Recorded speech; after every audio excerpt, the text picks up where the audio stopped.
Good evening बच्चों। यार एक तो ये वाली जो क्लास रिकॉर्ड हो रही है, अगर आप में से सबने देखा होगा तो एज़ यू नो दैट कि ये पहले ही मतलब अपलोड हो चुकी थी।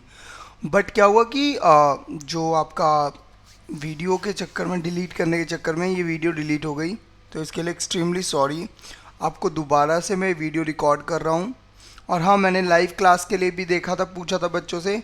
तो देखो, जब तक थोड़ी चीज़ें शॉर्ट आउट हो जाती है तो मैं जल्दी ही क्या करता हूँ, लाइव क्लासेस भी स्टार्ट करता हूँ। पॉलिटी और इकोनॉमिक्स की तो ऑलमोस्ट सारे लेक्चर यहाँ पे कंप्लीट करे जाएंगे, तो इसलिए आप बिल्कुल टेंशन फ्री हो जाओ। सारे मतलब जितने भी एग्ज़ाम्स होते हैं, चाहे वो एसएससी हो, सीडीएस हो, डीएसएसबी हो, यूपीएससी हो, कोई भी एग्ज़ाम हो, हम सभी एग्ज़ाम्स के लिए यहाँ पे पॉलिटी इकोनॉमिक्स के लेक्चर स्टार्ट कर रहे हैं, धीरे धीरे कर देंगे। तो आप जुड़े रहो, बस और कुछ नहीं करना है इसके सिवा। ठीक है, तो स्टार्ट करते हैं। आप सभी का स्वागत है। मैं हूं सुमित मिश्रा, आपका टीचर। चलो देखते हैं। सबसे पहले हमने जो पढ़ा था लास्ट क्लास में, हम पढ़ चुके हैं फंडामेंटल राइट्स। उसके बाद हम पढ़ चुके थे इमरजेंसी के प्रोविज़न। उसके बाद हमने वाइस प्रेसिडेंट पढ़ा था। अगर आपने ये सारे टॉपिक नहीं देखे हैं तो you can go and watch the topic. साथ में हमने देखा था भारत का नियंत्रक और महालेखक परीक्षक, ठीक है, जिसे इन शॉर्ट बोला जाता है कैग। और उसके बाद हमने जो पढ़ा था वो पढ़ा था निर्वाचन चुनाव आयोग, यानी आपका निर्वाचन आयोग, ठीक है, जिसका काम क्या होता है, भारत के अंदर चुनाव करवाना। ये इसका मेन फंक्शन होता है। तो आप मतलब मोर और लेस हम 5 टॉपिक पढ़ चुके हैं। जो आज हम जो टॉपिक पढ़ने जा रहे हैं उसका नाम है अटॉर्नी जनरल। ठीक है, मैंने आपको कुछ क्वेश्चंस दिए थे, जैसे कि भारत का नया चुनाव आयुक्त कौन है, मतलब इस समय कौन है। तो मैंने आपको आंसर बताया था, सुशील कुमार जो है वो इस समय क्या है, चुनाव आयोग हैं। और कौन से, आपके 23वें चुनाव आयोग हैं। और लोकसभा 2019 के चुनाव कितने चरणों में हुए थे, तो इसका आंसर था 7 चरणों में हुए थे। मैंने आपको बताया था कि ईवीएम में किस वर्ष नोटा बटन दबाया गया या पेश किया गया कि हाँ भाई चलो ईवीएम के अंदर क्या कर लो, आप नोटा को भी रख लो। क्योंकि भाई कई बार पॉलिटिशियंस लगता है देख करके कि यार इनमें से तो कोई सा भी काम का नहीं है, ठीक है। तो अब कोई भी काम का नहीं है तो आप सीधा दबाओ कि नन ऑफ द अबव, भाई हमें ना चाहिए इनमें से कोई सा भी, चेंज करो। तो आप नोटा दबा सकते हो। और ये 2013 के अंदर क्या किया गया, पेश किया गया, ठीक है। और हमने एक क्वेश्चन और दिया था कि भारत के पहले मुख्य चुनाव आयुक्त कौन थे।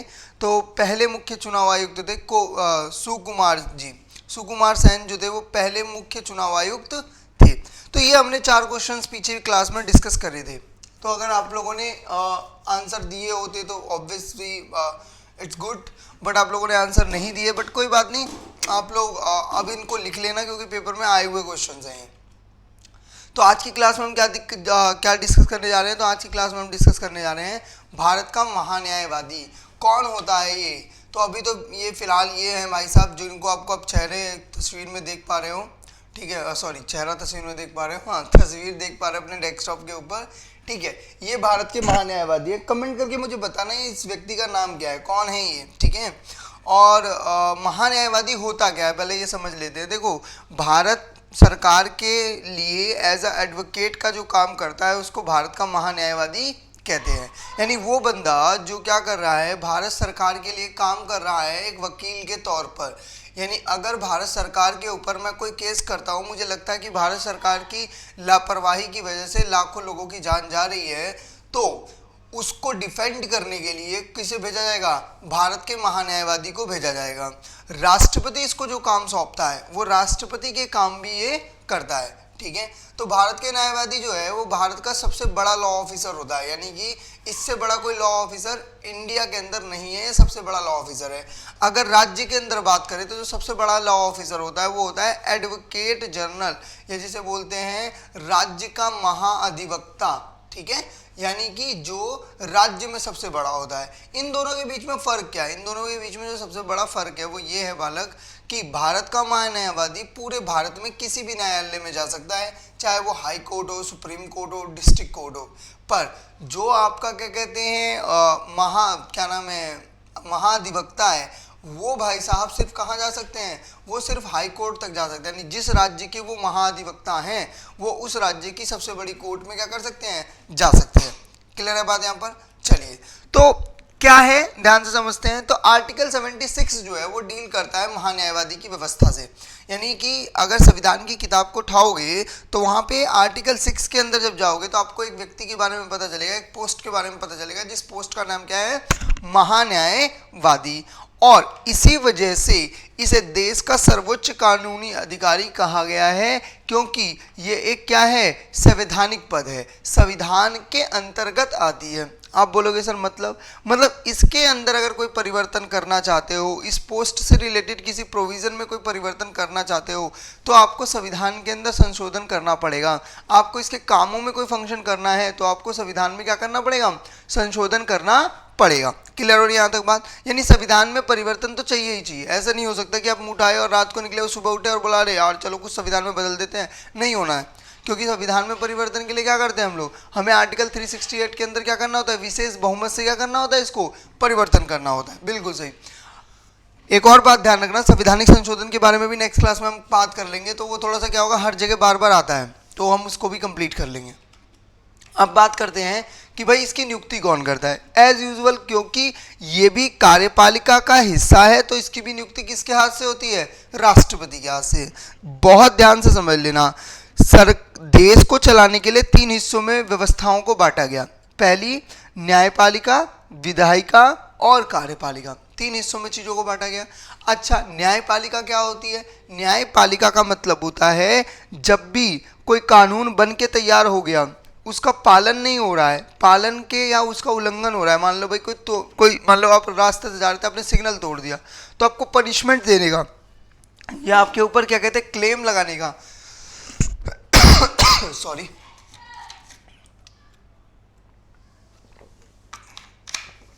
आपके ऊपर क्लेम लगाने का कि आपने क्या क्या करा है, ये सारा काम कौन करेगा, जुडिशरी करेगी। तो जुडिशरी एक पूरी सेपरेट है जिसमें हमारे 3 स्तर पर आते हैं। टॉप मोस्ट कौन सा कोर्ट आता है, सुप्रीम कोर्ट, उसके बाद कौन सा कोर्ट आता है, हाई कोर्ट, और उसके बाद कौन सा आता है, डिस्ट्रिक्ट कोर्ट। अच्छा, विधायिका का मतलब होता है जो कानून बनाती है, लेजिस्लेचर, यानी कि ये देश के अंदर कौन करता है इस काम को, संसद करती है, और राज्य के अंदर इस काम को कौन करता है, विधानसभा करती है। बिल्कुल समझ में आ रही है बात? अच्छा, और उसके बाद ये है कार्यपालिका। तो देश के अंदर कार्यपालिका में कौन कौन है आपके, प्रधानमंत्री हो गए, राष्ट्रपति हो गए, ये कार्यपालिका का हिस्सा है, ये काम करवाते हैं। और जो आपके राज्य के अंदर हो गए, इसमें गवर्नर हो गए, चीफ मिनिस्टर हो गए, महाधिवक्ता हो गया, ठीक है, यहाँ पर महान्यायवादी हो गया, तो ये कार्यपालिका का क्या है, हिस्सा है। ठीक है भाई साहब। अब बात कर लेते हैं कि देखो, अगर मेरे को क्या बनना है, मुझे महान्यायवादी बनना है, तो मैं गया संविधान की किताब में, मैंने संविधान की किताब उठाई, मैंने देखा अरे महान्यायवादी बनना है, मेरे जीवन का उद्देश्य है अटॉर्नी जनरल बनने का, कैसे बनूं? तब मैंने किताब उठाई और मैंने देखा कि इस पद के लिए तो किसी व्यक्ति को सर्वोच्च न्यायालय के न्यायाधीश होने की योग्यता रखनी चाहिए। यानी जो व्यक्ति सर्वोच्च न्यायालय का न्यायाधीश बन सकता है, जज बन सकता है, वो महान्यायाधीश भी बन सकता है, अगर उसकी रिकमेंडेशन, अगर उसका काम राष्ट्रपति को सही लगता है तो, या केंद्र सरकार की सिफारिश पर वो जाकर के बन सकता है। मैंने कहा ठीक है जी। अब मेरे दिमाग में क्वेश्चन आया कि यार महान्यायवादी जो है उसकी योग्यता तो न्यायाधीश के बराबर है, पर न्यायाधीश की योग्यता क्या है? तो मैंने न्यायाधीश की योग्यता देखी। तो न्यायाधीश की योग्यता देखने के लिए मैंने सबसे पहली चीज़ क्या देखी कि उसे भारत का नागरिक होना चाहिए। मैंने अपने आप को देखा, मैंने कहा ठीक है भाई, भारत के नागरिक तो हम हैं। दूसरी चीज़ देखी कि उच्च न्यायालय में कम से कम मैं 5 साल जज रहा हूँ। मैंने कहा यार ये तो नहीं है, मैं 5 साल जज तो नहीं हूँ। फिर मैंने दूसरी देखी, तो मैंने देखा उच्च न्यायालय में कम से कम मैं 10 साल वकील रहा हूँ। मैंने कहा यार ये भी नहीं है, हाई कोर्ट में 10 साल वकील भी नहीं रहा। उसके बाद राष्ट्रपति के मत में, मुझे राष्ट्रपति जानता हो या राष्ट्रपति को मेरे कामों के बारे में पता हो और उसे ये लगता हो कि मैं सम्मानित न्यायवादी होना चाहिए, यानी कि सम्मानित, मेरे बारे में उनको पता है कि अच्छा सुमित मिश्रा जी तो बहुत अच्छे वकील है, या इनका काम बहुत अच्छा है, पर 10 साल नहीं हुए या 5 साल नहीं हुए, पर काम बहुत अच्छा है। इनमें से कोई भी कंडीशन फुलफिल हो जाए तो मैं क्या बन सकता हूँ, मैं उच्च न्यायालय का न्यायाधीश बन सकता हूँ। मैंने कहा ठीक है जी। उसी तरीके से अगर मैं उच्च न्यायालय का न्यायाधीश बन सकता हूँ तो मैं महाधिवक्ता भी बन सकता हूँ। आपको ये बातें बिल्कुल क्लियर हो रही है कि आप अगर न्यायवादी बनना चाहते हो, आपको अगर अटॉर्नी जनरल बनना है, that's mean you have to be qualify. किसकी क्वालिफिकेशन के, कब तक की क्वालिफाई होना चाहिए आपको? सर्वोच्च न्यायालय के बराबर के न्यायाधीश के बराबर। क्लियर है बात यहाँ पर? चलो, कार्य और शक्तियां। अब भाई साहब अगर मान लो इस बंदे को अपॉइंट कर भी रहे हैं, अटॉर्नी जनरल को हमने अपॉइंट कर भी लिया है, तो ऐसा क्या काम करता है जिसकी वजह से इसकी जरूरत है? अगर ये ना भी हो तो क्या काम चलेगा? नहीं क्या? बिल्कुल चलेगा। देखते हैं, ध्यान से देखो। पहला काम ये क्या करते हैं? ये करते हैं भारत सरकार को कानूनी संबंधित सलाह देते हैं। यानी कि राष्ट्रपति जी को ये लगता हो कि इस कानून में कुछ प्रॉब्लम है, तो वो क्या करेंगे? वो अटॉर्नी जनरल जी को फ़ोन लगाएंगे और बोलेंगे अटॉर्नी जनरल जी आप मुझे थोड़ी सी राय दोगे इस पर्टिकुलर क्या कहते हैं कानून व्यवस्था पर। अटॉर्नी जनरल जी देंगे, उनके देने का उनकी उनकी रिस्पॉन्सिबिलिटी है, उनकी ड्यूटी है, उनको ये करना ही पड़ेगा। अच्छा जी, दूसरी बात, ये भारत सरकार से संबंधित मामलों में, अगर भारत सरकार के किसी मामले में क्या हो गया है, उच्चतम न्यायालय में जाकर सरकार की ओर से क्या कर सकते हैं? पेश हो सकते हैं। सिर्फ उच्चतम ही न्यायालय में नहीं, भारत के किसी भी न्यायालय में जा सकते हैं। तीसरी चीज, ये भारत के किसी भी क्षेत्र में किसी भी अदालत में क्या कर सकते हैं? सुनवाई कर सकते हैं। पर क्या ये अपनी मर्जी से जा सकते हैं? नहीं। या ये किसी पर्टिकुलर मतलब किसी क्या कहते हैं इसको, क्या शब्द होता है, किसी इंडिविजुअल के लिए, मान लो इनकी फूफी की लड़की की तबीयत खराब हो गई और उसको लगता है कि महान्यायवादी या उन्होंने कोई मर्डर कर दिया, तो क्या हमारे अटॉर्नी जनरल उसकी सुनवाई के लिए जा सकते हैं? बिल्कुल नहीं जा सकते, क्योंकि ये सिर्फ काम किसके लिए करते हैं? भारत सरकार के लिए। तो ये केंद्र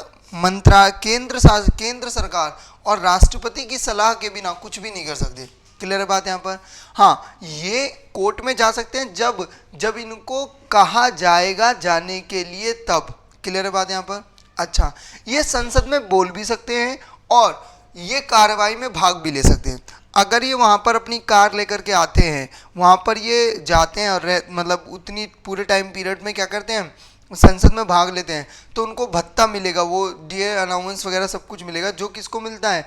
एक संसद के सदस्य को मिलता है। क्लियर है बात यहाँ पर बच्चों? इसमें कोई डाउट किसी को? Well and good. अगर किसी को कोई डाउट हो तो प्लीज़ बताओ। महान्यायवादी इतना ही था, इससे अब बड़ा कोई टॉपिक है नहीं है। ठीक है, आपको मैं एक क्वेश्चन के साथ छोड़े जा रहा हूँ कि भारत का प्रथम विधि अधिकारी कौन है। जब मैंने पीछे वीडियो डाली थी तो शायद सिमरन करके एक बच्चा है उसने, और एक अमित करके बच्चा है उसने आंसर दिया था। तो थैंक यू बच्चों फॉर गिविंग द आंसर। और आज आप लोगों के लिए क्वेश्चन है कि भारत सरकार का प्रथम विधि अधिकारी कौन है। आप इसका आंसर कमेंट करके मुझे बताओगे। पढ़ते रहो, मस्त रहो, और अगर आप लोगों को कोई भी टॉपिक पढ़ना हो, आपको कोई टॉपिक समझ में ना आ रहा हो, तो आप उसे कमेंट कर सकते हो। मैं उस टॉपिक के ऊपर एक सेपरेट लेक्चर तैयार कर दूंगा। टेक केयर योरसेल्फ बच्चों, मिलते हैं अगली क्लास में। तब तक के लिए अपना ध्यान रखो। Bye bye.